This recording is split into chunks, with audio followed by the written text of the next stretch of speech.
Can you state your name and tell us about yourself? Rodney Wiltshire. I am a Troy native. I'm 39 years old right now. I went to Cornell University where I got my Bachelor's of Science in Electrical Engineering.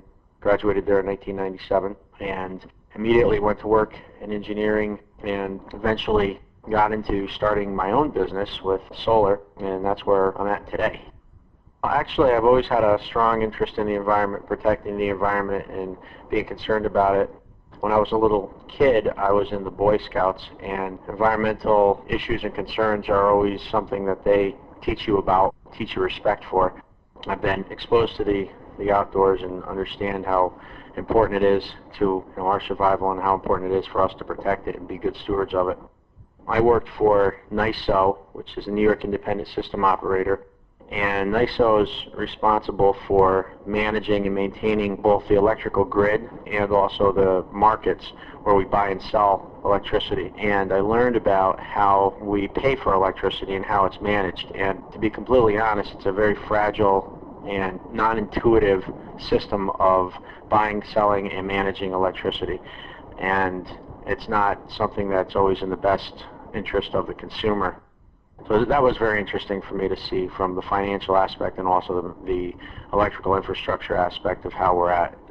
Then I worked for the federal government, the Department of Energy, the Department of Defense, and worked for CAP Knowles Atomic Power Laboratories. And in my job there, I got to experience the sustainability effort that the U.S. government has for its naval fleet. And you don't really think about that as being a sustainable effort, but part of our national security is based on the fact that we are able to sustain ourselves at sea for months at a time, and part of that effort comes from conservation as well as using the most reliable and efficient type of fuel that's available for us in a compact area. So, I mean, part of the Navy's capability is based on its lack of need for constant refueling. And one of the things that they did is they counted every penny, every electron, every watt.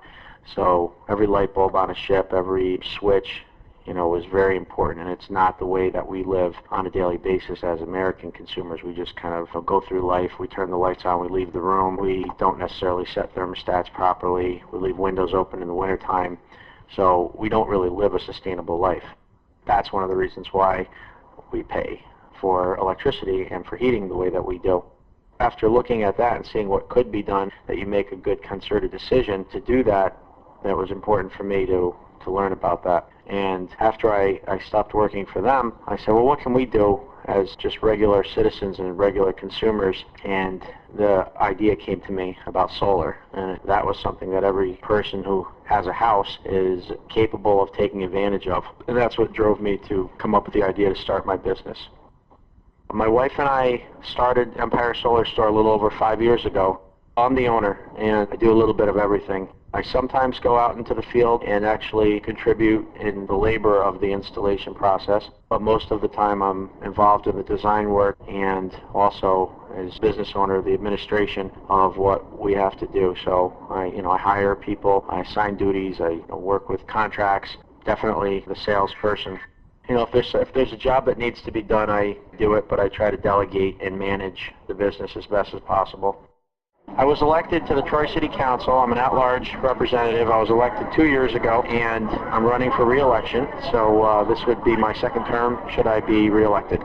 So a few of the things that I've worked on and I have accomplished since I've been elected are passing resolutions and ordinances surrounding some environmental and sustainability initiatives. The largest one that we have worked on is a composting working group where the city is going to undertake municipal composting, and we are going to take our compostable material and we're going to compost that on a municipal scale, reducing our expenses that we usually send to the dump and also providing a useful product that other consumers could use.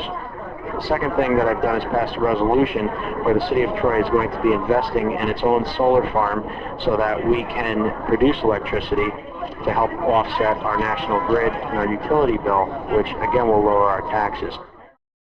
I just want to say thank you all again for coming out. Thank you so much for supporting my campaign. Thank you so much for supporting this effort. And again, I thank you so much. God bless you.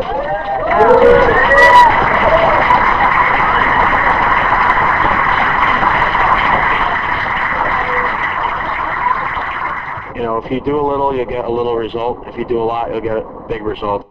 Recycle, that's one of the biggest things that you can do at home. Change your light bulbs to more energy efficient. If you have a programmable thermostat, use it. Insulate your home, weather strip your windows, drive a more energy efficient, economical car.